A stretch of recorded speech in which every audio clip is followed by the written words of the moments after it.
Hi everyone, it's Simon Keeling here. It's a snowy Friday the 22nd of March across much of the country. Thank you again for watching weatherweb.net. Now don't forget, we're kept free of charge by the adverts you see around the screen and by you coming back and visiting the site. That's what keeps us free of charge. So thank you for doing that. Now, got a quick video for you today. As you can imagine, it's a rather busy day, so we're trying to get lots and lots done. Highlight of it really is rising temperatures again on the ensemble model. This is 29th of March here. Look, it's starting to pick temperatures up. However, the problem is that day on day this keeps shifting this milder weather a day on day forward, and again we're in this battle of trying to get rid of the cold weather. So it looks like now Good Friday probably isn't going to be a milder day. It looks like it's going to be a cool one, and it's going to be through the Easter weekend that temperatures do begin to rise. But I'm still hopeful that during the Easter week we should find things drier in the east, although still rain out towards the west, and it should be milder for most. Now I'm going to concentrate in today's video on the weather of the coming days, because that's really what is making the news at the moment.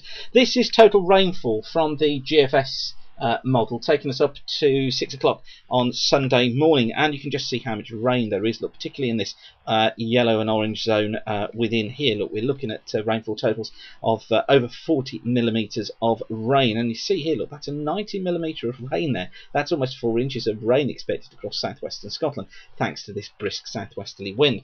Now, it's snow that's the story, of course, pushing its way northwards. You notice how some of it has fragmented, but getting its act together again across northern England, across the northern parts of Ireland too. And this wet weather pushing its way northwards, affecting the far east of Ireland and western Wales and southwest England as well. Also, southern Scotland and central Scotland hasn't escaped. We've got snow in there as well, so a very, very snowy outlook. Just give you an idea before we go through. No, we'll go through the pressure charts first of all. So this is pressure from this morning. We've got low pressure out here centred towards the west. Here's high pressure towards the east, and the problem is this cold southeasterly wind, which is driving the cold air in, meeting this warmer tropical air coming up from the south and southwest, and where the two meet we get in this huge area of rain. Interesting just to note, look at the shape of that area of rain and then compare it to the radar picture we saw just look, and it's very similar, which means that we can have a reasonable confidence in the models just at the present time. Okay, so let's go through these charts then. Let's just see how things develop. Still got low pressure look out towards the west through this afternoon and through this evening, and you notice that this area of rain, sleet and snow just kind of stays there. It doesn't go very far at all. So then we get into Saturday morning, and the area of rain, sleet and snow is centred through East Anglia, northern England, down through Northern Ireland, northern parts of Wales into the Midlands. That's where we're going to see the major problems coming in. Now, that band of rain, sleet and snow kind of hangs around. Yes, it fades away as we get in towards the overnight period into Sunday, but it's still there. Looks as if then it slips to the south, but we pick up this strong easterly wind. Just look at the strength of this wind coming in from the east. That really is going to make it feel cold during the day on Sunday. And eventually, now let me just get back to where we were. There we are on Sunday. This cold easterly wind coming in, snow flurries, snow showers down these eastern coasts as well. More rain just coming into southern Ireland and southwest England. And then into next week, well, those easterlies stay with us. I think snow flurries are always a problem down these eastern coasts as those easterly winds come in, and isobars close together indicating it's going to be quite strong winds as well, so feeling bitterly cold. And I think we keep those snow flurries through to the end of the week. However, not everywhere is going to be cloudy. I think there could be some brighter days around, particularly if we just get a slot of drier air coming in. So it's those eastern coasts always at risk of the snow flurries, but I think the further west you go, the better the sunshine becomes, although I do think there'll always be a fair amount of cloud. But West Wales, the far southwest of England, northwest England, western Scotland should see more in the way of sunshine.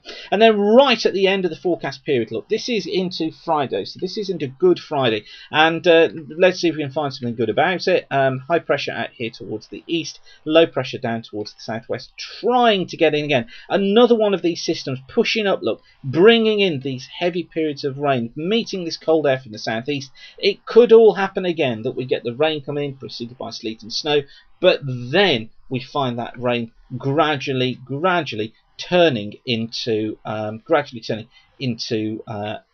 rain and milder conditions coming through. This is how the models see the snow depths through the course of today and into tomorrow. You can notice that most of it, look, is centred across north of Wales, northern Midlands, East Anglia, northwestern parts of England, southern parts of Scotland. And again, just to stress that this is a very, very mucky situation. This could be a dangerous situation across northern England, northern parts of Wales and the northern Midlands as well.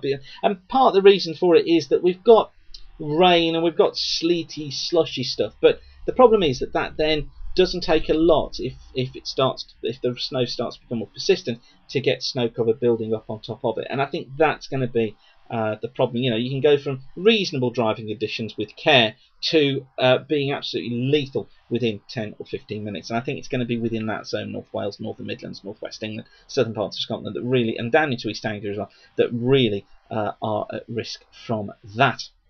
However, as I said, I'm hopeful of an improvement in the situation once we're getting past about the 30th, and we should see these temperatures gradually beginning to lift. But it's going to be a real battle getting there. Be interested to see what the long ranges come out with today. Okay, right, I'm going to leave you with that. As I said, it had to be a quick one. We've just got lots going on. So thanks again for watching weatherweb.net. Don't forget we're kept free of charge by the app. It's here around the screen, and by you coming back and using the site. That's what keeps us free of charge. So thank you for doing that, and keep the sunshine. Bye.